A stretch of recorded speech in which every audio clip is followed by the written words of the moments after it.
Shabbat Shalom Uborach, Veshana Tova ou Metuka. Quand on dit Shana Tova, c'est automatiquement Matok, ce qui est bon et doux. Au sage de nous dire pas forcément. On sait que tout ce qui vient d'Hachem est pour nous, toujours pour le bien. Gamzol et Tova, comme on a l'habitude de le dire. Mais des fois, le bien qui vient à nous est bien douloureux, même s'il nous soigne ou qu'il nous répare. Et c'est pour cela que nous souhaitons Shana Tova, car on sait que tout ce qui viendra d'Hachem sera bon, mais qu'il soit aussi doux pour nous, pas forcément par le biais de la souffrance. Ce jour exceptionnel qui est formé de 48 heures, les 2 jours de Rosh Hashanah et qui avons, Baruch Hashem, pour nous le mérite que ça tombe le Shabbat, sont empreints d'un verset pour une mitzvah principale, Yom Teruah Yelachem. Ce sera le jour du son qu'on appelle la Teruah. Mais la Torah ne nous spécifie pas quel ustensile utiliser. Peut-être une trompette, peut-être un chauffard, ou peut-être autre chose. Mais voilà que nous apprenons dans la Gemara de Masechet Rosh Hashanah, à la page 33, Tanu Rabbanan mina'in tokshitokim beshofar. D'où est-ce qu'on sait qu'on doit sonner du chauffard? La Gemara nous dit, la Torah orale nous dit que, eh bien, on sonne du chauffard. Car l'une des plus grandes teshuvah à réaliser avant Rosh Hashanah, c'est la Torah orale. La majeure partie de l'humanité reçoit la Torah écrite comme étant venue du ciel.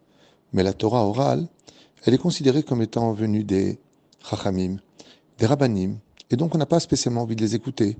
On veut écouter Dieu lui-même, mais pourquoi écouter des Rabbanim? Alors on pose la question, pourquoi vous ne prenez pas des trompettes? Pourquoi vous ne prenez pas un roseau pour souffler? Qui a dit que c'était un chauffard, si ce n'est pas la Gemara, si ce n'est pas nos Chachamim? Ainsi donc, le Ikar, le principal de la Teshuvah qui nous ramène à Rosh Hashanah, c'est la création de l'homme.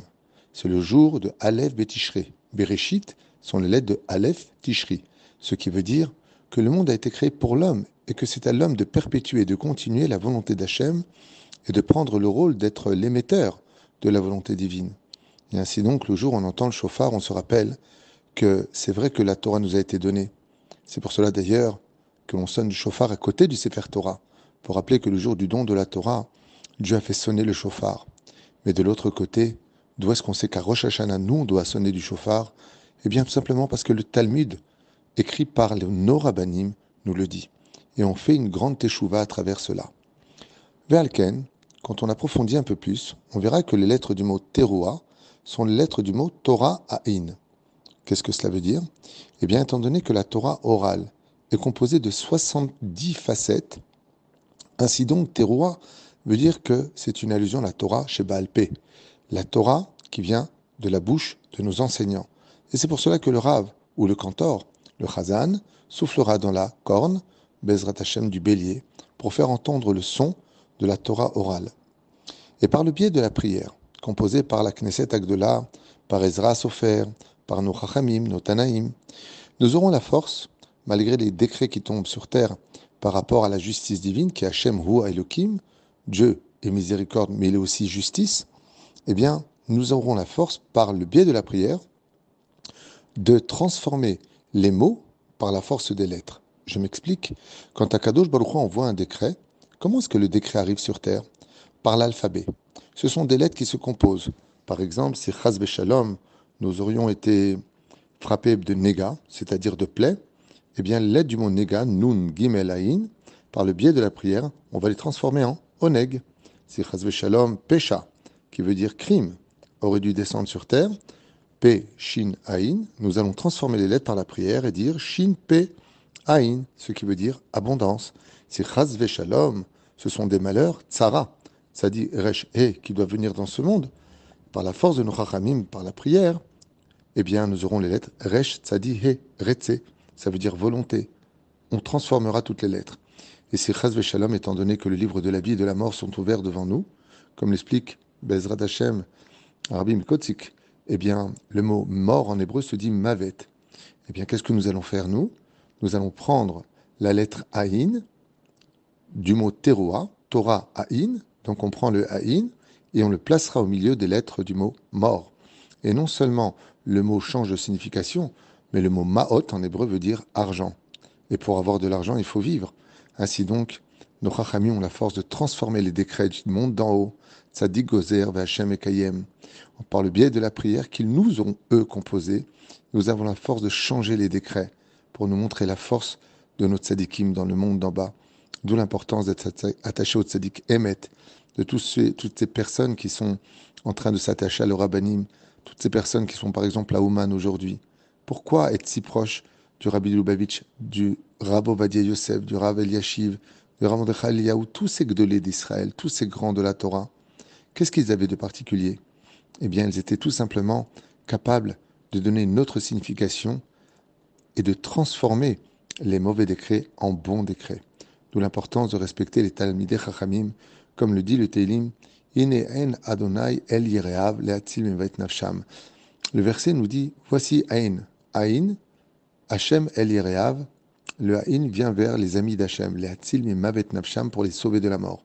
Car effectivement, si on prend les lettres du mot Mavet et qu'on y inclut la lettre Aïn, ça devient les lettres du mot Ma'ot.